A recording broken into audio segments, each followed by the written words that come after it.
अस्सलाम वालेकुम नाजरीन, मैं हूं आपका host Zafar Abbas Naqvi. Program JIT में judgement on and investigation tutorials. इन ट्यूटोरियल्स में हम आपको तफसीलात बताते हैं, तफ्तीशी निकात बताते हैं और अवाम उन्नास को जराइम से बचाव की तदाबीर बताते हैं। आजकल हमारा एपिसोड चल रहा है, बहुत ही दिलचस्प एपिसोड होने जा रहा है।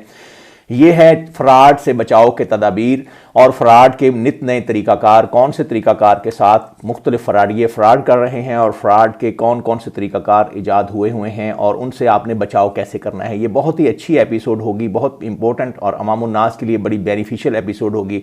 अगर इस एपिसोड को आप देखेंगे तो इंशाल्लाह आप मुख्तलिफ फ़राड हाय से बच सकेंगे और मुश्तरी होशियार बाश की आप चलती फिरती तस्वीर बन जाएंगे और आपको पता होगा कि किस तरीके से आपने मुख्तलिफ फ्रॉड से, फ्रॉडुलेंट मीन से आपने बचना है। तो शुरू करते हैं आज की किस्त, हम आज की एपिसोड शुरू करते हैं।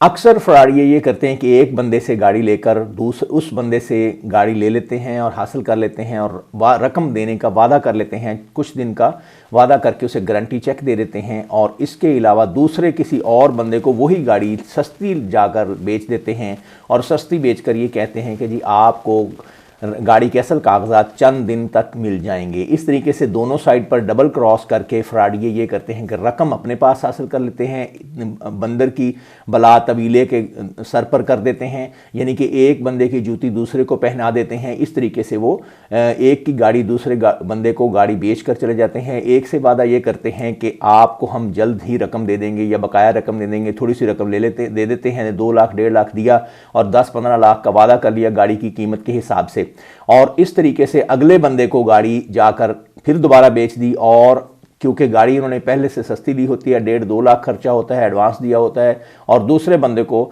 असल कागजात देने का वादा करके दरमियान से असल रकम लेकर ये खुद गायब हो जाते हैं और इस तरीके से इनका फ्रॉड मुकम्मल हो जाता है। इसी तरह कई बार पटवार के सर्कल्स में दफ्तर में बैठकर ही ततीमा काट दिया जाता है और फील्ड पर जाकर बाद अज़ाम मौका पर खाली जगह पुर कर दी जाती है। इसमें भी बहुत ज़्यादा मसाइल आते हैं और रैंगलिंग्स होती हैं और लीगल लिटिगेशन शुरू हो जाती है और मुख्तलिफ लोगों को बहुत से मसाइल का सामना करना पड़ता है। इसी तरह कई बार ये होता है कि 12 लाख का स्टाम्प करके आपने रकम हासिल कर ली। फ्रॉडिये ने ये करना है कि 10 या 12 या 15 या 20 लाख का स्टाम्प किया और रकम खुद हासिल कर ली और स्टाम्प खुद रखकर जब रकम वापस करने के लिए गए तो अगले बंदे को स्टाम्प जो था, असल स्टाम्प जो था, उसको ये जाहिर किया कि हम आपको असल स्टाम्प दे रहे हैं। सादा लो बंदे को असल स्टाम्प का शो करके उसकी रंगीन आलीशान अच्छी किस्म की फ़ोटोकॉपी करवा कर वापस कर दी और वापस करने के बाद ये कुछ पैसे साथ में दे दिए और बाकी का वादा कर लिया। और जब कभी उस बंदे को पता चला कि मेरा स्टाम्प 6 माह 2 माह तक जब आपने रकम नहीं देनी, यानी कि फ्रॉडिये ने रकम नहीं वापस करनी, तो उनको पता चलता है कि ये तो हमारे साथ फ्रॉड हो गया है।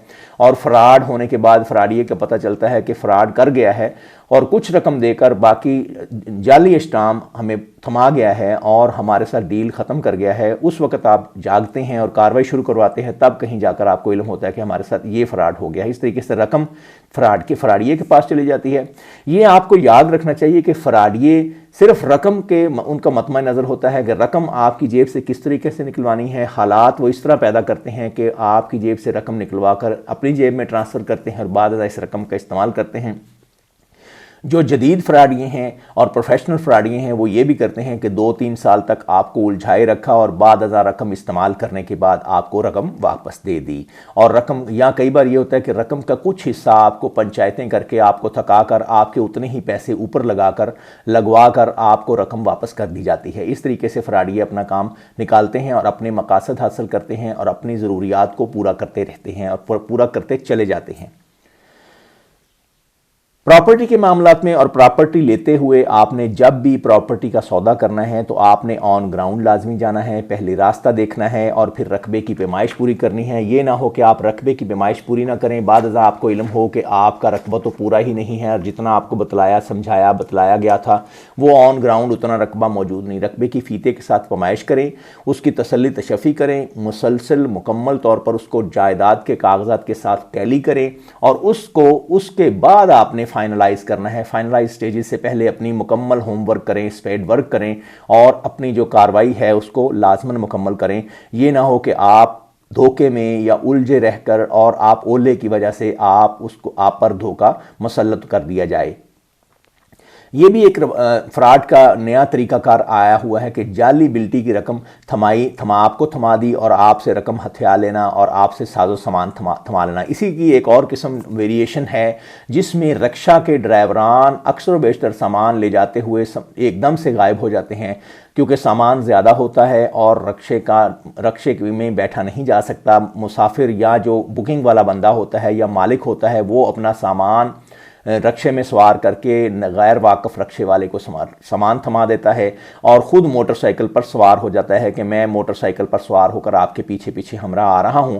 तो बाद में पता चलता है कि रिक्शे वाला, टैक्सी वाला, गाड़ी वाला, बिल्टी वाला या जो ट्रांसपोर्ट वाला है, मज़दे वाला, वो आपका सामान, लाखों का सामान लेकर और आपका जमा पूंजी लेकर गायब हो चुका है और आप उसे ढूंढते फिरते हैं। उस गाड़ी का नंबर आपके नोटिस में नहीं है। इस मामले में आपने उस गाड़ी का नंबर लाजमन आपने फ़ोटोग्राफ खींचना है, उसको व्हाट्सएप कर देना है और इसके अलावा उस बंदे का, ड्राइवर का आपने फ़ोटोग्राफ खींच के अपने पास महफूज कर लेना है ताकि रक्षे वाले को तलाश करना पड़े। अगरचा भले मुश्किल से ही होगा लेकिन आपको आसानी हो जाएगी कि आप उसको तलाश करने में किसी वक्त कामयाब हो जाएंगे। उसकी फ़ोटोग्राफ लेकर अपने पास महफूज कर लें। उसकी गाड़ी का नंबर, कई बार वो फेक भी होता है क्योंकि ऐसे रक्षे वाले, प्रोफेशनल रक्षे वाले होते हैं जो या गाड़ी वाले होते हैं जो कि लाजमन उनका जहन ही ये होता है कि इस तरीके से हमने सामान किसी का गायब किस तरह करना है और एकदम से सामान को गायब हो लेकर रफू चक्कर हो जाना है। तो उनके जहन में ये पहले से होता है, लेकिन आपके जहन में ऐसी उनकी खबासत नहीं होती, तो इसलिए आप उस पर एतबार कर लेते हैं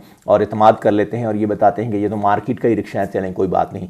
कई बार मेरे साथ भी एक बार हुआ कि ठोकर न्याज बेग में मैं लिफ्ट लेने के लिए किसी जगह पर बैठा या मस्क की गाड़ी में सीट का पता करने के लिए गया, तो मैंने रक्षे में सामान रखा। मैंने कहा चलें कोई बात नहीं, 2 मिनट के लिए मैं अभी होकर आता हूं। तो बाद में पता चला कि रक्षा गायब हो चुका है। इस हवाले से आपने विजिलेंट रहना है, अपने साजो सामान को अपने कंट्रोल में रखना है, अपने हाथ में रखना है, अपने हैंड में रखना है। बाद में आप कीमती दस्तावेजात से और अपनी कीमती जायदाद के अमूरात और अपनी कीमती जो जमा पूंजी है या ख़ास तौर पे कीमती अशिया हैं उनसे आप महरूम हो सकते हैं। आपकी अपनी ऐनक, पर्सनल आइटम्स, ATM कार्ड्स, इस तरह की चीज़ें आपसे छीन ली जा सकती हैं या आपसे दूर ले जाई जा सकती हैं।